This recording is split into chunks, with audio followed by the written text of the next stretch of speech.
নমস্কাৰ বন্ধুসকল, আজি নতুন এটা ভিডিঅ' লৈ আমাৰ আসাম জিকে ইউটিউব চেনেলটোলৈ আপোনালোক সকলোকে স্বাগতম জনাইছোঁ। আজি আমি আসাম হিষ্ট্ৰীৰ ছেকেণ্ড পাৰ্টটো আলোচনা কৰিবলৈ ওলাইছোঁ। আৰু এইকেইদিন আমাৰ ভিডিঅ'খিনি ৰেগুলাৰকৈ দিব পৰা নাই, তাৰ কাৰণে ক্ষমা খুজিছোঁ। জুলাইৰ পৰা আমি ভিডিঅ'খিনি ৰেগুলাৰকৈ দিবলৈ ট্ৰাই কৰিম। তাহক ভিডিঅ'টো আৰম্ভ কৰোঁ। এতিয়া আমাৰ প্ৰথম কুৱেশ্যনটো হৈছে, which of the following Ahom king conducted the first organised population census? নিম্নলিখিত কোনজন আহোম ৰজাই প্ৰথম সংগঠিত জনসংখ্যাৰ লোকপিয়ল অনুষ্ঠিত কৰিছিলে? কোনে কৰিছিলে? অপশ্যনখিনি দিয়া আছে আমাৰ চুকাম্ফা, চুকাফা, চুহুংমুং নে চুবিনফা। আৰু ইয়াৰ শুদ্ধ উত্তৰটো হ'ব, আপোনালোকে জানেই চাগে, চুহুংমুং। আৰু ইয়াত আমাৰ পপুলেশ্যন চেঞ্চাছৰ কথা দি আছে। যদি কুৱেশ্যনত আহে যে প্ৰথম লেণ্ড ছাৰ্ভে কোনে কৰিছিলে, ভূমিৰ জৰীপ প্ৰথমতে কোনে কৰিছিলে, সেয়া হ'ব আমাৰ গদাধৰ সিংহ।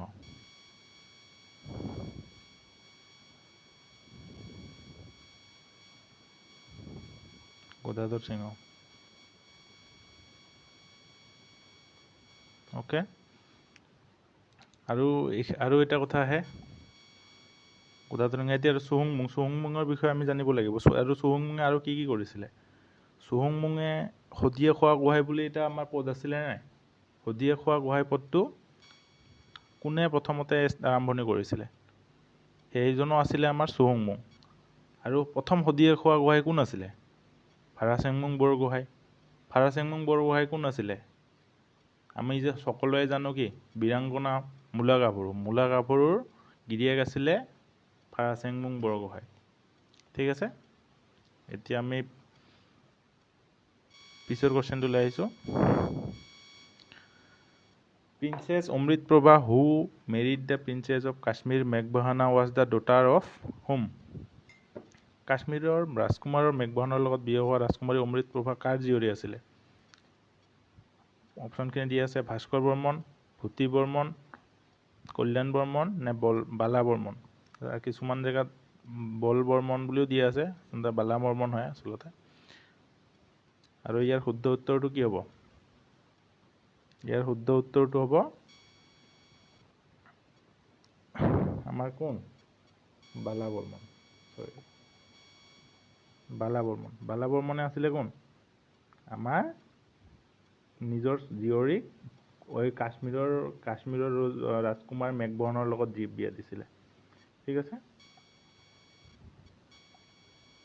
মই পিছৰ প্ৰশ্নটোলৈ আহিছোঁ। Which of the following Ahom king initiated the Singari Ghar Utha ceremony? শিঙৰি ঘৰত উঠা চেৰিমনিটো কেনেকৈ আছিলে? সাধাৰণতে যেতিয়া ৰজাই প্ৰথম নতুনকৈ এজন ৰজা হ'ব ওলায়, তেতিয়া কি তাক মানে আদৰ সৎকাৰেৰে কি তাক নিজৰ আসনত বহোৱা হৈছিলে। আৰু সেইটোৰ কাৰণে বহুত কিছুমান নীতি নিয়ম পূজাৰীয়ে পূজা কৰিছিলে, বা আহোম কালত কিবা তেনেকুৱা সিহঁতৰ নীতি নিয়ম আছিলে। সেইখিনি নীতি নিয়মেৰে ৰজা এজনক সিংহাসনত প্ৰতিস্থাপন কৰা হৈছিলে। সেইটো আছিলে কি চিঙাৰী ঘৰ উঠা চেৰিমনি। আৰু প্ৰথম চিঙাৰী ঘৰ উঠা চেৰিমনি কোনে আৰম্ভ কৰিছিলে? কোনে কৰিব? চুকাফা, চুদাংফা, চুহুংমুং, চুজেনফা। কোন আছিলে? শুদ্ধ উত্তৰটো হ'ব কি? চুদাংফা। চুদাংফা কোন আছিলে? চুদাংফাই আছিলে এইজন বামুণী কোঁৱৰ, যোন বামুণৰ ঘৰত সৰুৰ পৰা ডাঙৰ দীঘল হৈছিলে। সেইকাৰণে তাক কি বুলি কোৱা হৈছিলে? বামুণী কোঁৱৰ। স্পেলিংখিনি অলপমান মিষ্টেক হৈছে, তাৰ কাৰণে ক্ষমা কৰিব। পিছৰ কুৱেশ্যনটোলৈ আহিছোঁ। Who was the author of the biography of Harshacharita where the Varman king Mahabhuti Varman is named as Bhuti Varman? Harshacharita য'ত বৰ্মন ৰজা মহাপুৰুষ বৰ্মনৰ নাম ভূতি বৰ্মন নামকৰণ কৰা হৈছে, জীৱনীখনৰ লেখক কোন আছিলে? বাণভট্ট, ব্যাস, শূদ্ৰক নে বিশাখা দত্ত? কোন আছিলে? হৰ্ষচৰিত কোনে ৰচনা কৰিছিলে? হৰ্ষচৰিত ৰচনা কৰিছিলে কোন? বাণভট্টই। ঠিক আছে, পিছৰ প্ৰশ্নটোলৈ আহিছোঁ। জংগল বলহু ৱাজ দ্য চন অফ হুইচ কিং? জংগল বলহু কাৰ পুত্ৰ আছিলে? কোন ৰজাৰ পুত্ৰ আছিলে? অপশ্যনখিনি দিয়া আছে কি? নৰনাৰায়ণ, পৃথু, দুৰ্লভ নাৰায়ণ নে অৰিমত্ত? জংগল বৰফুৰ কাৰ কোন ৰজাৰ পুত্ৰ আছিলে? আৰু ইয়াৰ শুদ্ধ উত্তৰটো হ'ব কি? অৰিমত্ত।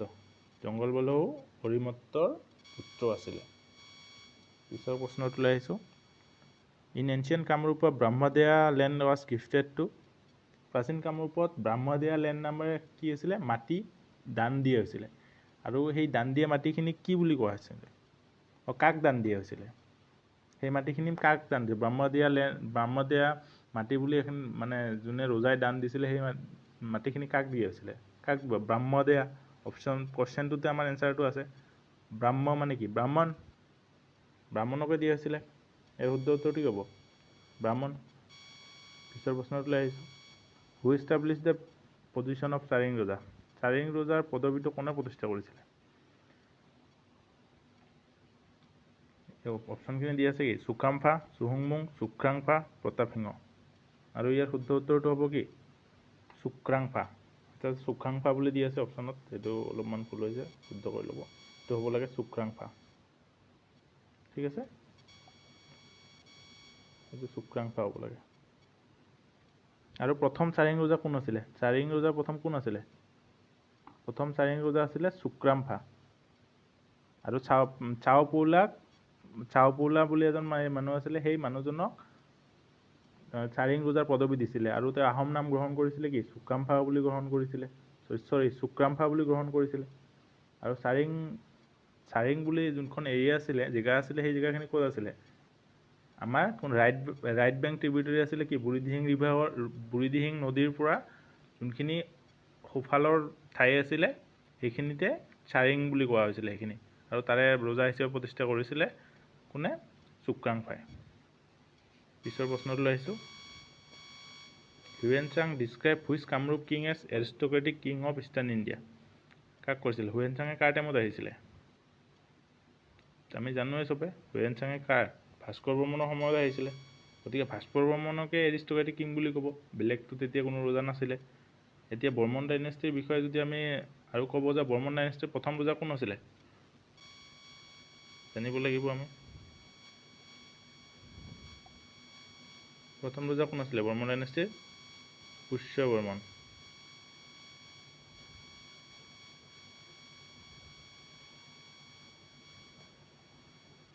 আৰু লাষ্টৰ ৰজা আছিলে আমি জানো কোন?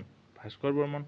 আৰু বৰ্মন ডাইনেষ্টিৰ বিষয়ে আৰু এটা ইম্পৰ্টেণ্ট কুৱেশ্যন আহে যে বৰ্মন ডাইনেষ্টিৰ কোনজন সেইজন ৰজা আছিলে যোনে ফাৰ্ষ্ট অশ্বমেধা যজ্ঞ কৰিছিলে?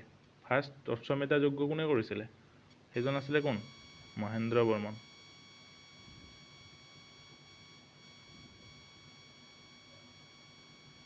ঠিক আছে, মনত ৰাখিব। পিছৰ প্ৰশ্নটোলৈ আহিছোঁ। Ahom divided themselves into the rulers and the ruled with the formal delineation from the reign of? আহোমসকলে কাৰ ৰাজত্বকালৰ পৰা নিজকে শাসক আৰু শাসিত শ্ৰেণীত বিভক্ত কৰিছিলে? চুহুংমুং, চুকাফা, চুলিকফা, চুবিনফা। শুদ্ধ উত্তৰটো কি হ'ব ইয়াৰ? আৰু ইয়াৰ শুদ্ধ উত্তৰটো হ'ব কোন? চুবিনফা। আহোমসকলে চুবিনফাৰ ৰাজত্বকালৰ পৰা শাসক আৰু শাসিত শ্ৰেণীত বিভক্ত কৰিছিলে। পিছৰ কুৱেশ্যনটোলৈ আহিছোঁ। Who was the first person to make a survey of the river Brahmaputra during the Ahom reign? প্ৰথম ব্ৰহ্মপুত্ৰ নদীত জৰীপ কৰা প্ৰথম ব্যক্তিজন কোন আছিলে? ইংৰাজৰ মানুহ আছিলে।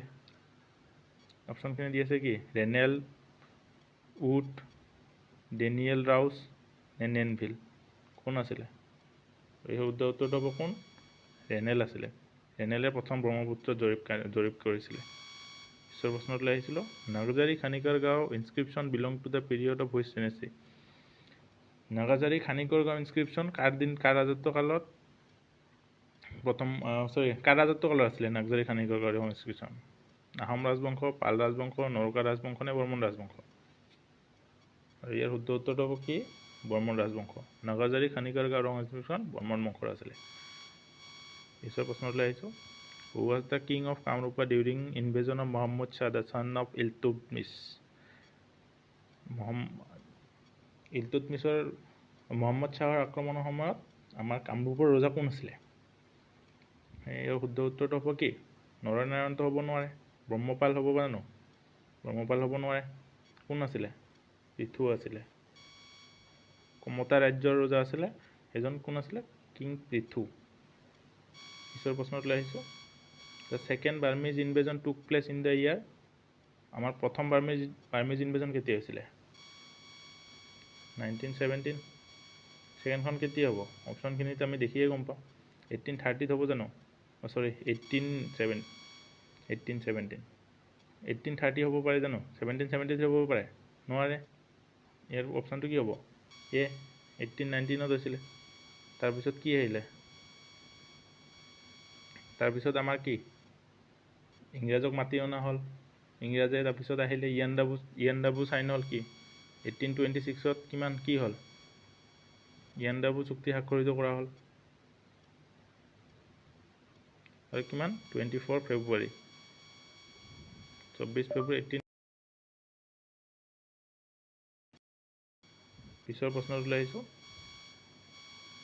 The ruins of Greek temples Da Parbatia belongs to Da Parbatia মন্দিৰৰ ধ্বংসাৱশেষ কোন সময়ৰ আছিলে মোগল যুগৰ পৰৱৰ্তী গুপ্ত যুগৰ নে মৌৰ্য যুগৰ উত্তৰটো কি হ'ব লেটাৰ গুপ্ত পিৰিয়ড লেটাৰ গুপ্ত মানে কি অপচনটো বি পৰৱৰ্তী গুপ্ত যুগৰ আছিলে দা পাৰ্বতীয়া বিলংছ টু মনত ৰাখিব ইম্পৰ্টেণ্ট হয় এইবোৰ কোৱেশ্চন পিছৰ প্ৰশ্নটো আহিছো which of the following animals was widely used in wars in ancient times প্ৰাচীন সময়ত কি কোনটো জন্তু আমাৰ মানে সবতকে বেছি ব্যৱহাৰ কৰা হৈছিল কি আছিল এতিয়াও আমি দেখি থাকো নে নাই আমাৰ অসমত কি হাতী মানুহৰ সংঘাত আমি দেখি থাকো এতিয়া গোটেই ভাৰতৰ ভিতৰত আমাৰ যদি হাতীৰ সংখ্যাৰ ভিতৰত আমি চাব যাওঁ অসমৰ ৰেংক সেকেন্ড ফাৰ্ষ্ট কোন আছিল ফাৰ্ষ্ট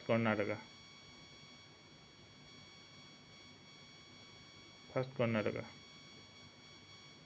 ঠিক আছে গতিকে কি এতিয়াই ইমান হাতী আছে আগৰ দিনত কিমান হাতী আছিল এইটো ভাবিলেই পোৱা যায় আগতে সেই কাৰণে কি ৰজাবিলাকে কি হাতী দি যুদ্ধ কৰিছিলে সেই কাৰণে বহুত ষ্ট্ৰং আছিল আমাক মোগলে ইমান টাইম আক্ৰমণ কৰিব হেৰুৱাব পৰা নাছিল ঠিক আছে পিছৰ প্ৰশ্নটো আহিছো আৰু লাষ্ট কোৱেশ্চন এটো আমাৰ ইন হুইচ সেঞ্চুৰী ডিড পালা ডাইনেষ্টি কেম ইনটু এক্সিস্টেন্স কোন শতিকাত পাল ৰাজবংশৰ অস্তিত্বত আহিছিলে সপ্তম শতিকা চতুৰ্থ শতিকা দ্বাদশ শতিকা নে নৱম শতিকা 9th century ঠিক আছে শুদ্ধ উত্তৰ কি নৱম শতিকা 9th century পালা ডাইনেষ্টি অসমত আহিছিলে তো আজিলৈ এইখিনিয়ে আমি পিছলৈ বহুত আৰু ইম্পৰ্টেন্ট কোৱেশ্চন আৰু পাৰিলে আমি বিতংভাৱে আলোচনা কৰিব ট্ৰাই কৰিম আৰু ভিডিওটো আপোনালোকে যদি শেষলৈকে চালে অনুগ্ৰহ কৰি লাইক কৰিব আৰু লগৰ বন্ধুসকলৰ লগত শ্বেয়াৰ কৰি দিব ধন্যবাদ